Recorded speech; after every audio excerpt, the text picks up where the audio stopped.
자, 오늘은 히스토리컬 시뮬레이션 접근 방법의 두 번째 시간입니다.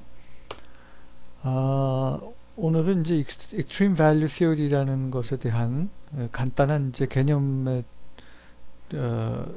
대한 공부인데요. 이 Extreme Value Theory 공부를 왜 하느냐? 그 Historical Simulation이라는 게 이제 Empirical Distribution이거든요. 그것의 그 오른쪽 끝부분의 그 어떤 속성을 연구하는데 이 이론이 응용될 수가 있다는 거예요. 그러니까 이제 그 히스토리컬 시뮬레이션의 그 큰 단점은 이게 이제 시간이 오래 걸린다는 거고, 장점은 이제 정규분포 가정을 안 하니까 그 오른쪽에 소위 그 팻테일 부분을 제대로 설명을 할 수가 있는데, 제대로 설명하기 위해서는 이와 같은 그 Extreme Value Theory가 도움이 된다는 거죠. 그래서 여러분들이 기억할지 모르겠지만 그 파워로, 그 팻테일을 설명하는 그 파워로의 그 어떤 이론적인 기초를 이 Extreme Value Theory가 제공을 하고, 여기에 기초해 가지고 이제 보다 정교한 그 팻테일을 그 반영하는 그런 어떤 바값을 측정해낼 수가 있는 겁니다. 근데 이제 이 Extreme Value Theory의 핵심은 이게 이제 러시아 수학자인데요. 코모고로프라고 그러는 그 굉장히 유명한 수학자면서 이제 통계학자가 있습니다. 그 사람의 제자예요.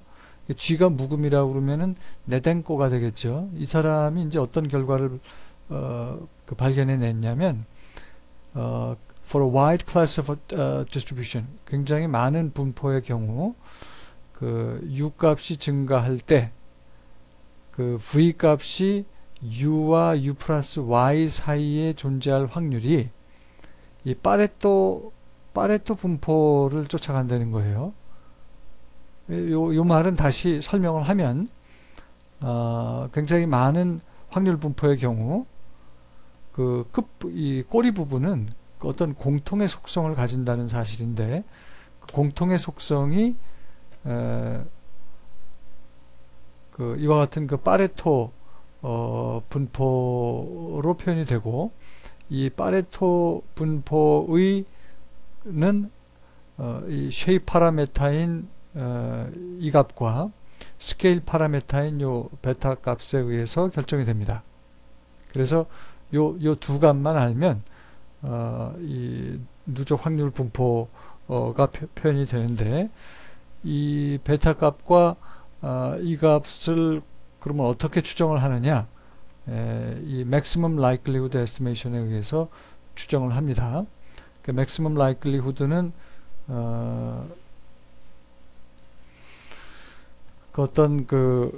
이게 이제 파레토 분포에서 나온 값이기 때문에 우리가 이제 그 density 펑션을 구할 수가 있고요. 그것을 이런 식으로 거기에 기초해서 이와 같은 그 목적 함수 값이 구해지면, 이거를 극대화하는 이 두 개의 그 모수 값을 추정해낼 수가 있고, 두 개의 그 모수 값이 추정이 되면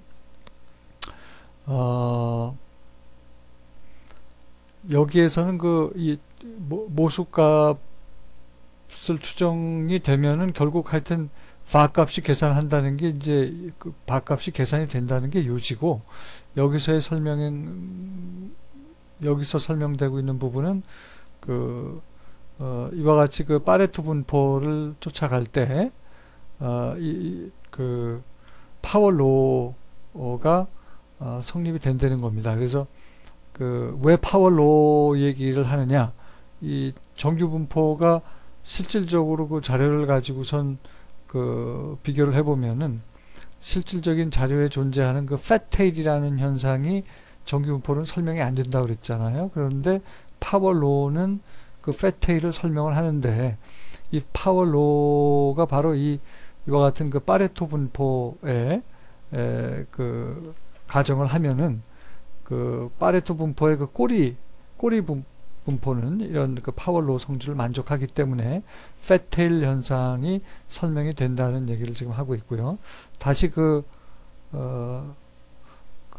익스트림 밸류 시어리는 건 뭐냐? 파렌토 분포를 가정하면 이와 같은 그 누적 분포가 되는데 이때 그 모수 값은 maximum likelihood estimation 방법에 의해서 추정 가능하고, 그렇게 되면은 그 패테일도 설명이 될 뿐만이 아니라 그 다음에 뭐를 계산할 수 있다? 바 값을 계산할 수 있다는 게 이제 요지입니다. 그러니까 우리가 이제 히스토리컬 시뮬레이션 접근 방법에 의해서 그 실제 자료를 가지고 바 값을 계산을 하는데, 실제 자료를 가지고선 히스토리컬 시뮬레이션 접근 방법에서 바 값을 계산할 때 장점은 실제 자료에 존재하는 그 패테일 현상도 설명이 되고, 통계학적으로는 이게 파레토 분포를 가정했을 때 그 패테일 현상이 설명이 된다는 얘기로 이야기될 수가 있고, 그럴 경우에 바 값은 이런 식으로 계산이 된다는 얘기고요. 오케이? 그 다음에 파워로도 여기서는 다 충족이 된다. 오케이? 그럼 이제 이렇게 패테일 현상도 설명이 되니까 히스토리컬 시뮬레이션이 무조건 좋기만 한 방법 아니냐. 근데 이제 이게 단점은 시간이 오래 걸립니다. 그래서 이제 우리가 바 값을 계산할 때 이제 정규분포를 또 가정하는 그런 또 그 대안을 많이 또 활용을 하게 되는 거죠. 오늘 강의 여기까지입니다.